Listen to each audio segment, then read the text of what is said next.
Welcome to Shiver, a podcast that tells real or imaginary horror stories.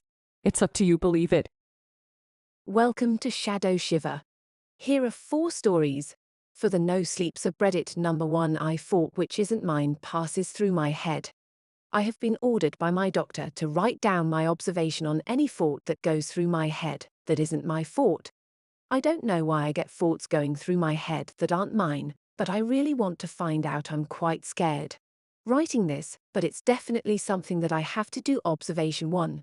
I thought went through my head that wasn't mine. My body and mind didn't produce this thought. It was an alien thought of some sort, but where did it come from, and why is it going through my mind? My observation when this alien thought was going through my mind was the reality bended a little. Tables and furnitures were bending. It was a weird moment. Solid objects bend mean even people were bending, and I wasn't shocked that I wanted it to stop. But alien thought was going at a slower pace through my mind. It was like it was doing it on purpose. When it eventually passed, everything went back to normal, and I was relieved. I was so grateful to have my thoughts which my mind was creating. They went through my head.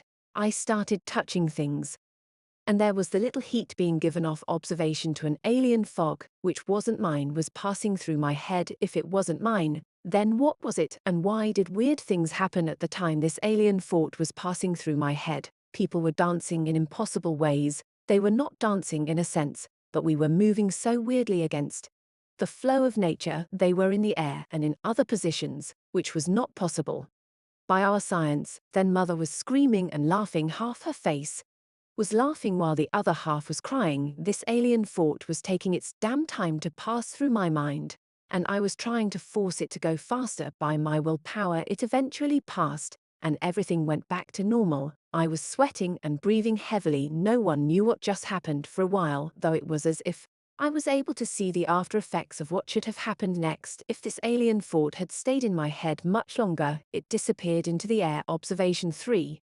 When the alien thought that didn't belong to me was passing through my mind, my thoughts tried fighting with it. Then my body seemed to have had a force around me moving me down. The mother and father, as well as my sisters, trying to pass through each other as if they were a ghost, but kept on failing. The invisible things keeping me down threatened tell me to tell my thoughts to stop fighting. Overbearing father passing to run away. I did meet old man Latonia wants to look at me. My father passed through in that my family seemed to us through each other at ghosts, didn't go through the floor into darkness.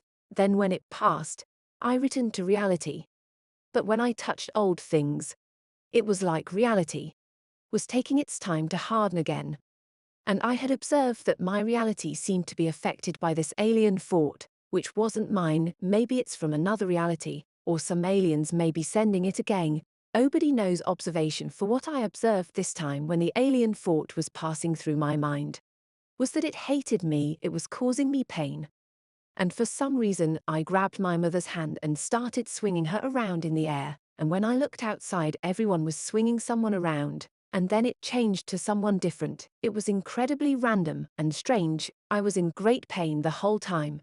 I haven't got a chance. As I was gasping from the pain, he was on the floor watching people swimming something like a kite. I did feel that ancient food being a thought, which is entwined. I then got up and grabbed a knife. I was talking on another in the past screaming matches they gave me, but the reality was now effective and became real in my reality. My mother went to a hospital for all the cuts I gave her to be treated, never sent to a psychiatrist. I tried explaining it to him about the part which isn't that I'm coming from my head to describe the alien thought, which isn't money. I even once called it an immigrant thought. I didn't really know how to describe it, but he failed trying to tell me what was wrong with me and what I needed. I then went to the doctors again, and then got my head scanned once again. There was no unusual activity, but he told me to always keep on observing what I see when thoughts that haven't been produced by me go through my mind. Observation 5. It happened again, and this time everything was ending. Everyone was moving in weird positions and faceless. Everything was going through each other like a ghost, and literally everything was everything else. All the time, is like a bit of ritual like this. Every thought which isn't mine was doing it. It was observation 6. Something totally random have been this time when I saw the different reality, this alien thought passing through my mind. I saw a theory of our existence, and I literally lived it. They called it the ring theory, and Jupiter's rings Howard Circle planet. We're all in a sense of rock's earthly life or specific universe. Sometimes the circle breaks in someone joining the news, certainly no directed another universe. No need to be a part of that circle. Benedict Williams. They've got angry and had attacked me father couple times. Say look, my mother and sister, I have broken things. And I just don't know how to explain it, what makes sense of it. Chill doesn't matter when it says this man. I occasionally drive between where I live in Nebraska and the spots in Illinois where various family members live. If you have taken that journey, you'll know there's a whole lot of nothing out that way. Iowa's the corn state for a reason. But maybe if you've taken the same route I have, you'll be able to lend some credence to this first-hand account of paranormal happenings. My father was in a sorry state. He was sick, and they weren't sure he had very long, so I had to be there. And that's how I found myself on my midnight trip across Iowa, something I always wanted to avoid. I'd seen enough deer on the side of the interstate to know they had a habit of just jumping out in the wrong time, so I kept my eye out, made sure to be extra cautious, because I doubted my tiny hatchback's ability to withstand a deer attack. And 2 hours into my trip, I realized that I was the only vehicle that I could see. I didn't know how long you'd been that way, but it was a bit unsettling to say the least. I wrote it off as plausible, however, because it was a weekday night, but once I'd explained that oddity away, I noticed another speed limit sign coming up. Normally they'd limit us somewhere between 70 and 80 miles an hour on the interstate, but not this one. The speed limit, none, minimum 100. And that has to be fake. I fought one heel, so I checked my speed limit when it happened, and continued on. But now I was a bit on edge, but still hadn't been another car, and it'd been at least 10 minutes. Not unheard of, but not what I wanted right now. I wanted to see another car going at an acceptable speed in another direction, or not acceptable, so I could at least follow the last sign's rules. I stopped thinking about that. The next sign, chemo next exit, anything you need. The sign looked completely believable, and I judged where I was in my route, and I could faintly remember an exit coming up, but cool words, things like that. It was extremely unsettling. I picked up my phone to pause my music, so I could focus better on what was going on, because another sign was coming up. It was bright orange, and I wondered how it hadn't noticed it sooner. Next exit closed. Part of me was thankful that I wouldn't have to make the choice to exit. I almost felt tangible relief, like a weight had been lifted off my mind. Why weren't there any other cars? Still, I tried to push that out of my mind as another speed limit sign came into view. It was the same as the one I'd seen earlier. I called that good enough and made the decision to accelerate, but suddenly I realized how exhausted I was. Driving in the middle of the night wasn't such a great idea. I reflected, especially after a full workday. I was honestly thinking about pulling over, parking, and knocking out there, until I saw another sign, no stopping for any reason, next blank miles. At that moment, I felt the first traces of genuine fear. The exhaustion faded away, and I floored it. I'd never seen a sign like that. And I know in all my trips, I would have noticed. How would they even enforce something like that? And that one was definitely fake, but I took it as holy advice. I raced him. I understood at this point. I don't know how much time had passed. I was working, but I couldn't remember when I'd left or what time had been. 5 minutes ago, 10 minutes ago, but I drove for what felt like an eternity, trying so hard to avert my gaze from signs, but I couldn't, and they made things worse. Next exit, anything you want on the interstate.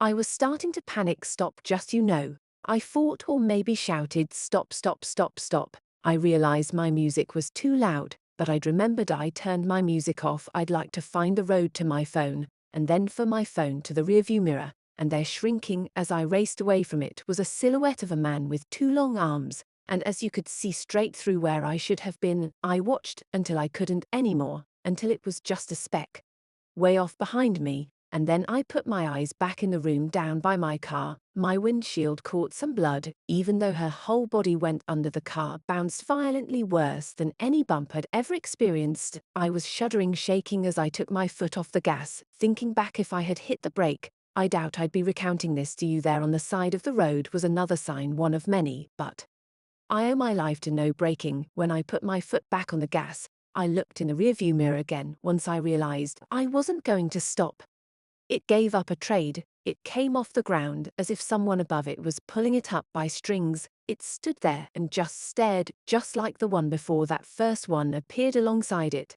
Before I wore my gaze away and focused on the road again, no screaming pedestrians that time. Thankfully, I didn't take my foot off the gas for a long time. The next business that I came across was room. I didn't slow down until I saw a second one, but I knew I was safe by then. Why? Because after the first one, it was a big one. Sun relief watched over me as I read it, and I nearly shed tears of joy. The 3 words plastered onto it will stay with me forever, and drive safely. Number 3, the Rosemary Drive incident. Even though I didn't instantly experience this, it still shakes me at night, and I question if I'm safe in my own house, though I'm miles away from where this incident took place. Back in 2001, there was a particular case that surrounded an upper-class neighborhood in Newnan, Georgia, and that still remains unsolved and still terrifies everyone. Rosemary Drive was the way the crime took place. According to the reports, it was around 11:15 p.m.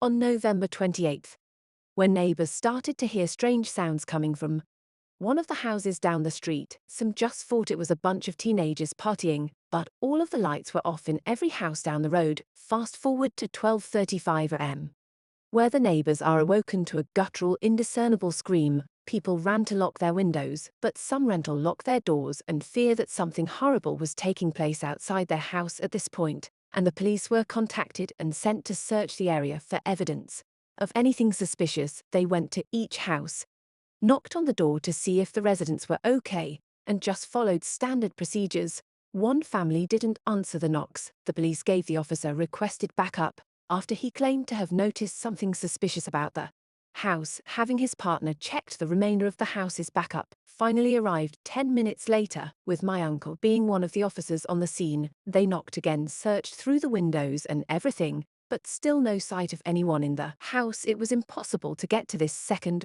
or third story given the design of the house. The owner's cars were in the garage, but this is where they noticed something that indicated that someone was in the house. The garage door that was completely shut at the time when the first officer arrived was now completely open, with just enough space for someone to crawl through. The officer's mind with themselves, thinking they may be dealing with a break-in, and the perpetrator may have escaped. 9 officers searched the neighborhood, telling everyone to get back in their homes, while the remaining officers entered the house. After opening the garage door entirely, they headed straight for the door and found themselves in a small hallway between the foyer and the dining room. My uncle called that to see if anyone was there, walking through the house and expecting the worst. Whoever opened the garage door could be long gone, but the safety precautions still needed to be followed. No one was on the first floor. Heading up the stairs, shining their flashlights, they find a metal object laying on the floor. Approaching the object, the features of the device became clear. It was revealed to be a strange-looking tape recorder. There was a tape still in it,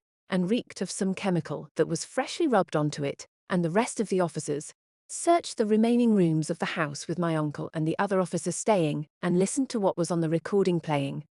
The tape, they heard something that said strong chills down their backs. The tape recording was comprised of another that laughter, the each second of laughs getting stronger and stronger, to something that later the residents described as being in same size as the confederal of the laughing was so intense that whoever was nearly choking the left, transitioning into screams before back to laughter again. They never found the family that resided in the house, but one of the rooms thankfully contained some evidence. Upstairs on the 3rd floor, one of the bedrooms was completely trashed, broken lamps, fallen pictures, some blood stains on the floor. There seemed to have been some kind of struggle between the trespasser and one of the victims. Unfortunately, after testing the blood later, it would prove that it wasn't that of the trespasser, though I think his/her title has evolved past that of trust trespasser. Not a single person. Her body was found at the scene. The family that resided in the house was the Spencer family. According to the neighbors and friends, they were nearly perfect in every sense of the word, all 5 children being academic successes, with the eldest receiving several scholarships, an early admission to Stanford at 17. The parents, Edward and Lydia, owned their own law firm and was heavily involved in local charities. So this begs the question, who would want to harm them? They apparently had no enemies. They befriended practically everyone they knew. Months have passed, and still no updates or news that would lead to the family or their kidnappers' whereabouts. There was speculation that Edward and Lydia were secretly embezzling money and, with mounting evidence, decided to up and leave with their children. But those claims don't match the evidence found at the crime scene a few years later. In 2005, the police received another call. A woman was frantically telling them to get to the Rosemary Drive immediately, and that her son had been attacked, arriving on the scene at 6:23 p.m. The officer approached a woman and her son, telling the officer that someone was in the house and chased her son out of it, and it was a Spencer house. After conducting an investigation, nothing was found, and the house had been abandoned since the incident. So who could it have been? The boy admitted he always wanted to explore the house and see if the killer was still in there. Upon entering and exploring the first floor and finding nothing, she ran upstairs to see what new findings awaited him. She noticed a thumping noise that was coming from down the hallway to the east, but didn't think much of it. After leaving one of the bedrooms, the slide-open closet door was slightly ajar. Now there's worried. The boy, with him slowly backing out to the nearest staircase, slams the closet door open. Impossible. The boy was lucky enough to have made it down the stairs and out the front door. The being didn't pursue him past the door, but still no prints, no strands of hair on the scene to help think whoever this was to the disappearance of the Spencer family. Who was this person, and how have they not dropped the single shred of evidence from 2006 up until 2016? No one calls came in every now and then from the Rosemary tribe about someone staring at them through the various windows, seeing nothing but a pair of eyes that are open so wide it's not humanly possible. The Spencers are presumed dead, but some officers, family members and locals are donating and taking donations to continue the investigation. Maybe one of the recent calls about the pair of eyes will lead to the capture of this disturbed individual. That's all I know about the story. My uncle passed away in 2014 of natural causes, but up until then he didn't bring up the case. After telling me about it that one time, he told me that the screaming laughter from the tapes still haunted him. I couldn't imagine living in constant fear like many on the scene or in the neighborhood still live with. But recently I've been seeing a pair of eyes from my kitchen window. Though what happened to the Spencer just happened far away from you. Could that guy be at other places other than that area, stalking or kidnapping other people? Could those eyes be number 4? What goes on in looks in between my field missions? I sift through hours of audio and video recordings on sites like YouTube and Reddit to try to test their validity. On this latest validity grind, I decided to delve into the dark web just to see what I could find. Regretfully, I found a video that I can say is true. The video was clearly shot on a phone due to its low quality, and I had to manually turn up the brightness to see all the details. It starts in a car with 3 people whose names I can't release, and as far as I can tell, the victims are 1 male and 2 females of college age. They state that they are going camping in an undisclosed location. We're currently carpet bombing the area to try to exterminate the creatures, and that it has an abnormally high disappearance ratio, which is part of the reason they went well. The first few hours run eventful. There were a few things that seemed out of place, to say the least. There are always 2 or 3 small grey creatures in every frame that seemed to be watching the campers. Well, I expected the video to jump forward in time. Constantly the camera person was constantly recording, even late into the night at 3 a.m. Things started to get weird. The creatures from before started walking into the campsite. It didn't take me long to realize that they were a mutated subspecies of humanity called the Greys. In confusion, I called her agency's expert on human subspecies, and even he didn't have a good explanation for why they were there. Well, the strange thing about the Greys' behavior is that they weren't there to scavenge for food. They just sat there and watched the campers for hours. After the first day went by in the recording, I had about 20 other agents watching with me, and we all had one question on our minds: and what are the Greys doing at 5:45 am? All of the Greys ran for the trees, and we didn't see any more in the background until midday, and that's when the campers started to hike for the next campsite, to about 8 miles north, and that's when we noticed the Greys were watching them again, but in greater numbers of 4 or 5.